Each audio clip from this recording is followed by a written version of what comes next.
Are you trying to quit porn? Well, good, because your life after you quit porn will be so much better than your life was while you were watching it, while you were doing your business to images on the internet. But quitting porn is a daunting task. It is a hard addiction to quit because it is everywhere.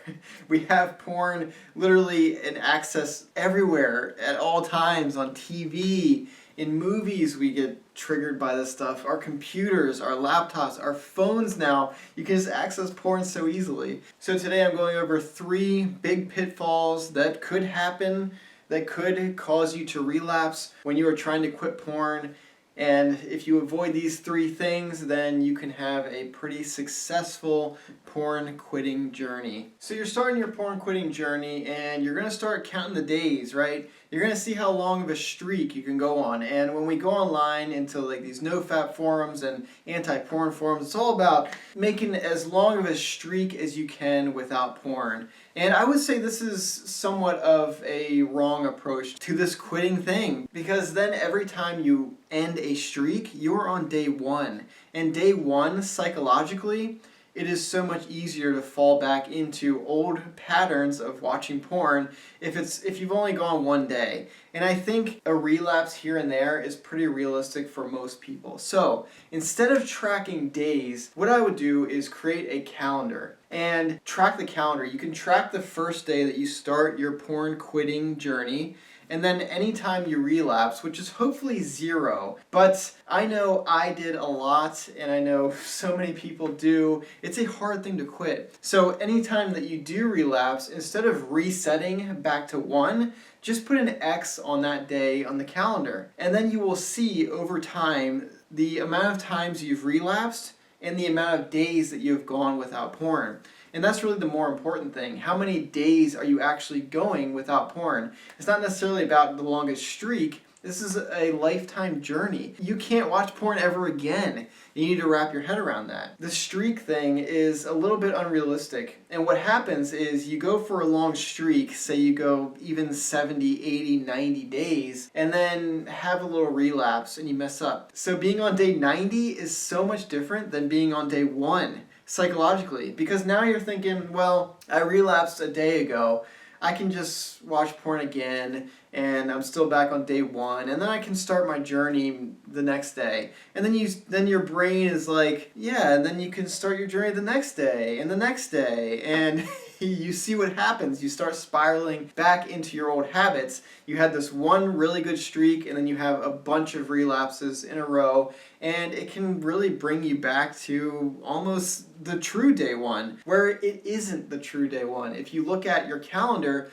you'll see you still went 90 days or however long you went without a relapse. You're not on day 1. You're on day 91 with 1 relapse. Just that psychological trick of tracking your days differently rather than streaks in a calendar or even in a spreadsheet, something like that, where you can actually truly see how many times you've relapsed in the period of however long it is.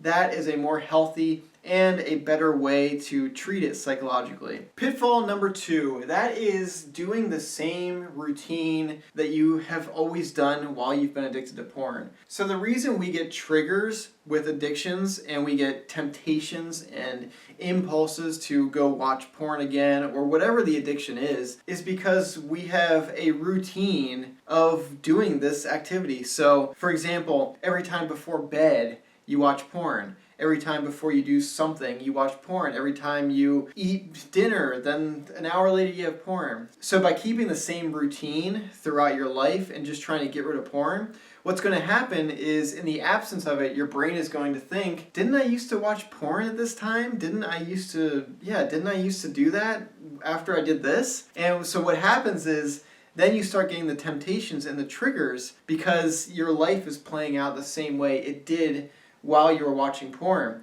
And this is a huge pitfall to fall into. So one of the things they do with addictions like alcohol and drugs is they basically help you find a spiritual output. You have these born-again Christians, you have new spiritualities, you have people going on these spiritual journeys where they are kind of coming to terms with themselves, some sort of enlightenment. And what this does is it kind of reframes the way you think about your life and your circumstances. And that rethinking is kind of just changing up the routine of your life, because now you are thinking differently.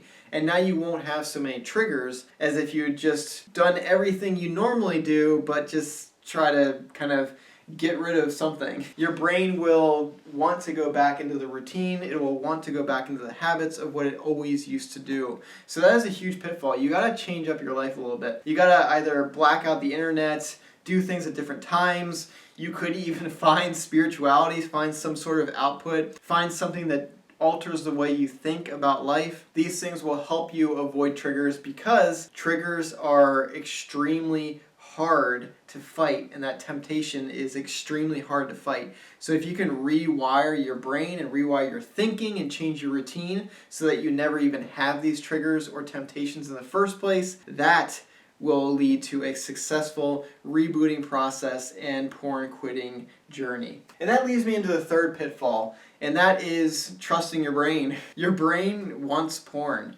If you're addicted to it, it will want it. And what it will do is it will test your limits. Your brain is actively working against you, which is an odd thing, but any addict knows this to be true. Your brain basically wants what isn't good for you just because of the habit, because of the addiction of it. So even if consciously you know that porn is bad for you and you want to quit, your brain doesn't necessarily want to. Your brain is working against your own self-interest. And so what your brain will do is kind of test the waters. So it'll go on Instagram and maybe look at women wearing bikinis, and you'll think, I shouldn't be looking at this because it's kind of sexual in nature. And then your brain's like, well, you've already looked at this, so why not just kind of up the ante? And then you're into more softcore stuff that's not necessarily porn, and then you're kind of keep going, and your brain is really testing your limits here. And consciously, you know what you're doing is wrong, but your brain is saying,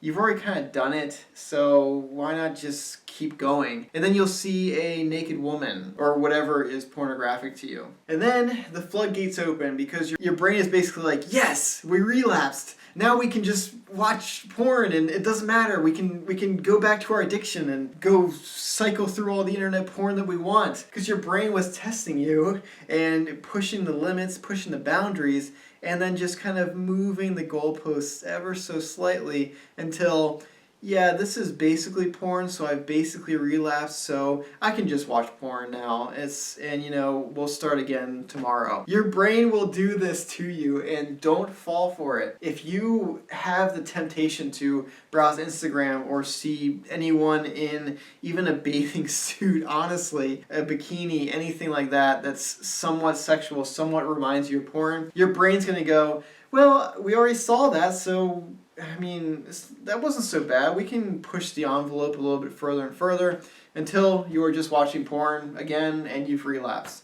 So don't trust your brain. And that seems really counterintuitive. It seems really weird, because you would think that your brain would want what's best for you in your life, but that is the nature of addictions, and porn is an addiction, and it is not much different than any drug addiction or alcohol addiction or anything like that. So be wary of that as well. So that about sums it up. I hope you guys learned something. I hope you don't fall into these traps. And I hope that you can successfully quit porn, because your life after porn will, like I said at the beginning of the video, be so much better than your life is with porn. So it was a really worthy thing to do. Obviously, there are more things that you should do. I think you should do a total internet blackout. You should just totally focus on this. This should be your primary focus in your life until you are kind of free from it. Because if you put the time in now and alter your life and change that about yourself, get rid of the porn, then you will be basically a totally unrecognizable person in the future, and in an amazing way. You will be so much happier, so much more fulfilled, so much more successful, and it's going to be amazing, trust me. So if you guys are quitting porn or going to or considering it, please do.